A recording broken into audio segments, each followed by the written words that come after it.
അടിമാലിയിൽ മുടിവെട്ടാനെത്തിയ 8 വയസ്സുകാരനോട് അപമര്യാദയായി പെരുമാറിയെന്ന പരാതിയിൽ അയൽ സംസ്ഥാന തൊഴിലാളിയെ പോലീസ് അറസ്റ്റ് ചെയ്തു. ഉത്തർപ്രദേശ് മുർഷിദാബാദ് സ്വദേശി അലിനാണ് പോലീസിന്റെ പിടിയിലായത്. പോക്സോ വകുപ്പ് ചുമത്തിയാണ് ഇയാൾക്കെതിരെ കേസ് രജിസ്റ്റർ ചെയ്തത്. അടിമാലി ടൗണിൽ മൂന്നാർ റോഡിൽ പ്രവർത്തിക്കുന്ന ബാർബർ ഷോപ്പിൽ 8 വയസ്സുകാരൻ മുടിവെട്ടാൻ എത്തിയപ്പോൾ അറസ്റ്റിലായ ഉത്തർപ്രദേശ് സ്വദേശി അപമര്യാദയായി പെരുമാറിയെന്നാണ് പരാതി. കഴിഞ്ഞ തിങ്കളാഴ്ചയായിരുന്നു പരാതിക്കിടവരുത്തിയ സംഭവം നടന്നത്. ഇയാൾ കുട്ടിയുടെ ശരീരത്തെ പിടിക്കുകയും അപമര്യാദയായി പെരുമാറിയെന്നുമുള്ള പരാതിയുടെ അടിസ്ഥാനത്തിൽ പോലീസ് കേസ് രജിസ്റ്റർ ചെയ്യുകയും ഇയാളെ അറസ്റ്റ് ചെയ്യുകയുമായിരുന്നു. പോക്സോ വകുപ്പ് ചുമത്തിയാണ് ഇയാൾക്കെതിരെ കേസ് രജിസ്റ്റർ ചെയ്തത്.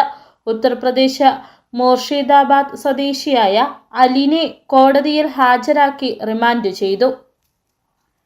City vision, Adimali.